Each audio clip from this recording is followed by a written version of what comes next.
Assalamualaikum warahmatullahi wabarakatuh. Perkenalkan, nama saya Nabila Nur Zakia dengan NIM 122020204. Saya mahasiswi UIN Sunan Gunung Jati Bandung, jurusan Pendidikan Agama Islam.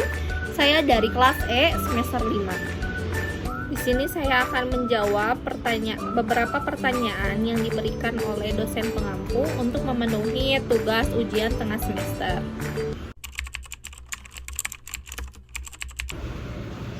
Al-Kindi, seorang filsuf muslim yang pertama yang terkenal, memandang filsafat dan agama sebagai dua disiplin yang saling melengkapi. Menurutnya, filsafat adalah alat penting untuk memahami kebenaran, termasuk kebenaran yang diajarkan oleh agama. Ia berpendapat bahwa filsafat, khususnya logika dan pemikiran rasional, dapat membantu menjelaskan dan memperdalam pemahaman terhadap wahyu dan ajaran agama. Al-Kindi tidak melihat adanya pertentangan antara filsafat dan agama.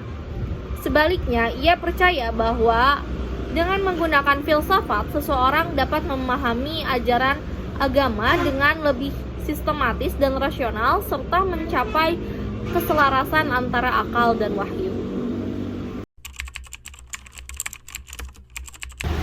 Ar-Razi dikenal sebagai filsuf rasionalis yang menekankan penggunaan akal dalam memahami berbagai aspek kehidupan, termasuk etika dan moralitas. Dalam pandangan Ar-Razi, moralitas tidak hanya berdasarkan aturan agama atau wahyu, tetapi juga harus dibangun di atas landasan akal dan rasionalitas. Baginya, manusia memiliki kemampuan untuk mengetahui apa yang baik dan buruk melalui pemikiran rasional tanpa harus bergantung sepenuhnya pada otoritas agama. Yang membedakan pandangan etika Ar-Razi dari filsafat moral pada zamannya adalah fokusnya pada kebebasan individu untuk membuat keputusan moral berdasarkan akal. Ia menekankan pentingnya kebahagiaan dan kesejahteraan sebagai tujuan akhir dari tindakan moral, serupa dengan prinsip-prinsip yang ditemui dalam pemikiran etika hedonistik. Namun, Ar-Razi juga memperingatkan bahwa kebahagiaan sejati tidak hanya ditemukan dalam kenikmatan fisik, tetapi lebih pada keseimbangan dan pengendalian diri. Pendekatan rasional Ar-Razi ini sering berbeda dengan pandangan moral tradisional yang lebih banyak mengandalkan otoritas agama. Ia menganggap bahwa akal manusia dapat secara mandiri menentukan standar moral tanpa harus selalu tunduk pada aturan dogmatis atau kepercayaan yang diterima secara sosial.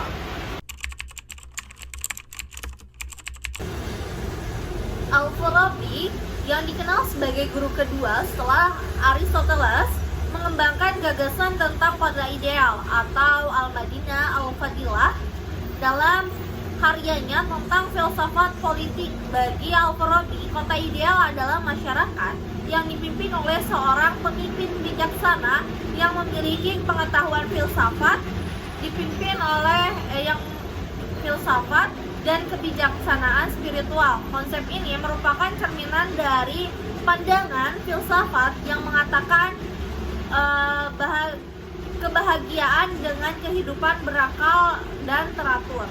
Ciri-ciri kota ideal menurut Al-Farabi antara lain: yang pertama, pemimpin yang bijaksana. Kota ini dipimpin oleh seorang pemimpin yang berperan sebagai filsuf raja. Dalam konsep Plato, pemimpin ini tidak hanya cerdas secara intelektual, tetapi juga memiliki pemahaman mendalam tentang agama dan moralitas. Dia mampu memandu rakyatnya menuju kebahagiaan tertinggi. Yang kedua, tujuan kolektif kebahagiaan. Al-Farabi menekankan bahwa tujuan utama kota ideal adalah kebahagiaan atau al-sa'adah bagi semua warganya. Kebahagiaan ini bukan hanya kebahagiaan material, tetapi lebih merupakan kebahagiaan intelektual dan spiritual yang diperoleh melalui pencapaian kebijakan dan ilmu pengetahuan. Dan yang ketiga, struktur sosial dan teratur. Al-Farabi percaya bahwa setiap anggota masyarakat harus menjalankan peran mereka sesuai dengan kemampuan dan keahlian masing-masing. Dalam kota ideal ada kerjasama dan saling mendukung antara berbagai kelas sosial yang dipimpin oleh pemimpin tertinggi. Yang keempat, pendidikan dan filsafat.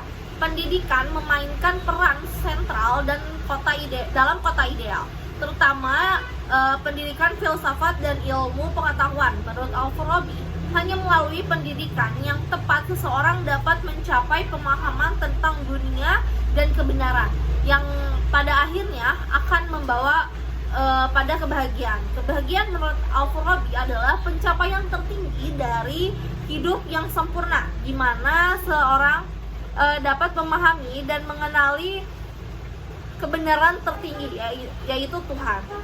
Dengan mengaitkan kebahagiaan dengan pengetahuan dan kebijaksanaan, konsep kota ideal, Al-Farabi menempatkan akal, moralitas, dan filsafat sebagai pilar penting dalam menciptakan masyarakat yang sejahtera dan harmonis. Ikhwan Al-Safa atau Persaudaraan Kemurnian adalah kelompok intelektual yang terkenal dengan pendekatan ensiklopedis dalam menyatukan filsafat, sains, dan agama melalui kumpulan karya mereka yang disebut Rasail Ikhwan Al-Safa atau Risalah Persaudaraan Kemurnian. Mereka berusaha untuk menggabungkan berbagai disiplin ilmu termasuk filsafat Yunani, ilmu pengetahuan, matematika, etika, dan agama Islam dalam sebuah sistem pemikiran yang holistik dan komprehensif. Metode Ikhwan Al-Safa yang pertama, sintetis berbagai ilmu. Ikhwan Al-Safa percaya bahwa semua pengetahuan berasal dari satu sumber, yaitu Tuhan, sehingga tidak ada pertentangan antara filsafat, sains, dan agama. Mereka menggunakan pendekatan ensiklopedis di mana mereka menggabungkan ilmu-ilmu alam, matematika, logika, etika, dan teologi dalam satu rangkaian risalah. Setiap disiplin ilmiah dianggap saling melengkapi dan berperan dalam memahami kebenaran. Yang kedua, pemikiran Neoplatonis. Ikhwan Al-Safa dipengaruhi oleh filsafat Neoplatonisme yang mengajarkan bahwa realitas terdiri dari tingkatan-tingkatan yang dimulai dari Tuhan sebagai sumber tertinggi dan menurun melalui dunia akal hingga ke dunia materi. Bagi mereka, filsafat membantu manusia untuk naik dari dunia materi ke dunia akal dan akhirnya mencapai pemahaman spiritual tentang Tuhan. Yang ketiga, pentingnya simbolisme dan alegori.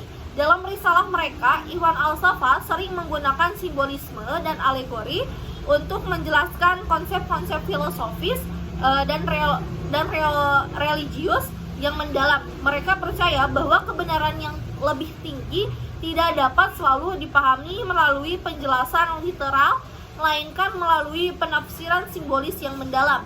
Dan yang keempat, keterpaduan akal dan wahyu. Ikhwan Al-Safa menekankan bahwa akal adalah instrumen utama untuk mencapai kebenaran. Namun, wahyu juga dianggap sebagai sumber pengetahuan yang penting. Akal dan wahyu saling melengkapi, di mana wahyu memberikan panduan moral dan spiritual, sementara akal membantu memahami dunia fisik dan metafisik. Menurut mereka, wahyu yang benar tidak akan bertentangan dengan akal karena keduanya berasal dari Tuhan yang sama.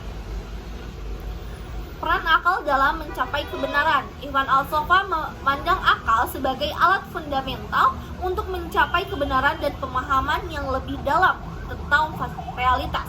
Tuhan dan alam semesta, mereka meyakini bahwa akal dapat membantu manusia. Di antaranya yang pertama, memahami hukum alam dan prinsip ilmiah seperti matematika, fisika, dan astronomi. Yang kedua, menafsirkan ajaran agama secara rasional sehingga wahyu tidak hanya dipahami secara dogmatis tetapi juga dengan pemikiran yang mendalam. Dan yang ketiga, menggapai kebenaran spiritual melalui refleksi filosofis dan meditasi yang akhirnya membawa manusia lebih dekat kepada Tuhan. Bagi Iwan Al-Saffah, tujuan akhir dari semua ilmu, fisik, filsafat, sains maupun agama adalah untuk mencapai pengetahuan tentang Tuhan dan memperoleh kebijaksanaan yang membawa manusia kepada kebahagiaan sejati. Dengan demikian, mereka menciptakan kerangka pemikiran yang menyatukan berbagai disiplin ilmu dalam mengejar kebenaran yang utuh dan sempurna.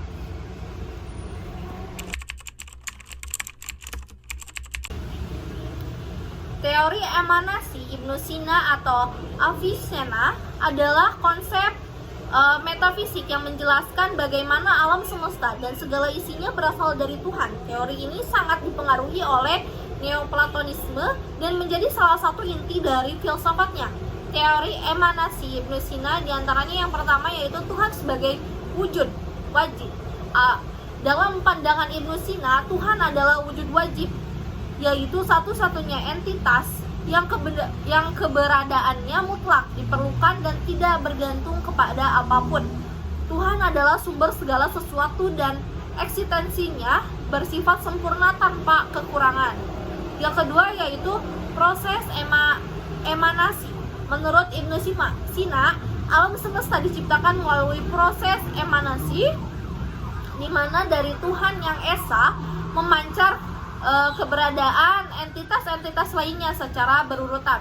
Emanasi ini tidak terjadi melalui tindakan langsung atau kehendak Tuhan dalam pengertian penciptaan konvensional, melainkan melalui pancaran wujud dari yang lebih tinggi ke yang lebih rendah. Tuhan sebagai wujud wajib memancarkan akal pertama atau al-aql al-awal yang kemudian memancarkan akal kedua dan seterusnya. Proses ini berlanjut hingga tercipta dunia material yang kita kenal. Yang kedua yaitu hierarki wujud. Ibnu Sina menggambarkan wujud sebagai hierarki yang dimulai dari Tuhan di puncak, diikuti oleh serangkaian akal-akal terpisah. Kemudian jiwa-jiwa diikuti jiwa-jiwa hingga akhirnya alam fisik yang berada pada tingkatan paling rendah. Setiap tingkatan memiliki wujud yang lebih rendah daripada sebelumnya dengan alam fisik sebagai manifestasi terakhir dari pancaran emanasi. Dan yang keempat yaitu hubungan Tuhan dan alam semesta. Tuhan sebagai sumber segala wujud tidak terlibat langsung dalam perubahan dan pergerakan dunia materi, sehingga yang terjadi di alam semesta adalah hasil dari hukum-hukum alam yang diatur oleh akal-akal terpisah yang semuanya memancarkan kekuatan dari Tuhan. Tuhan sendiri bersifat transenden, tidak berubah dan tidak terpengaruh oleh alam semesta. Selanjutnya yaitu pengaruh terhadap pandangan ontologis. Yang pertama yaitu keteraturan dan keterhubungan alam semesta. Dengan teori emanasi, Ibnu Sina menggambarkan alam semesta sebagai sistem yang teratur, di mana setiap entitas berada dalam posisi tertentu sesuai dengan tingkatannya dalam hierarki wujud. Semua tingkatan wujud saling berhubungan dan berasal dari sumber yang sama, yaitu Tuhan. Yang kedua, Tuhan dan transenden dan tak terjangkau. Konsep emanasi menekankan bahwa Tuhan adalah wujud yang transenden, tidak terkait oleh ruang dan waktu, dan tidak terlibat langsung dalam urusan duniawi. Alam semesta berjalan sesuai dengan hukum-hukum emanasi yang memancar dari Tuhan, tetapi Tuhan sendiri tetap tidak berubah dan tidak terpengaruh oleh ciptaan-ciptaannya. Yang ketiga, dualitas jiwa dan materi. Teori ini juga mempengaruhi pandangan Ibnu Sina tentang jiwa dan materi. Jiwa manusia berasal dari tingkatan wujud yang lebih tinggi dari akal, sedangkan tubuh manusia berasal dari materi yang lebih rendah. Ini menciptakan dualitas dalam manusia di mana jiwa berusaha kembali ke sumber aslinya atau Tuhan, sementara tubuh terkait oleh dunia material. Secara keseluruhan, teori emanasi Ibnu Sina menjelaskan bagaimana alam semesta tercipta dari Tuhan melalui proses berjenjang, sekaligus menekankan keteraturan kosmos dan peran transenden Tuhan sebagai sumber tertinggi segala eksistensi.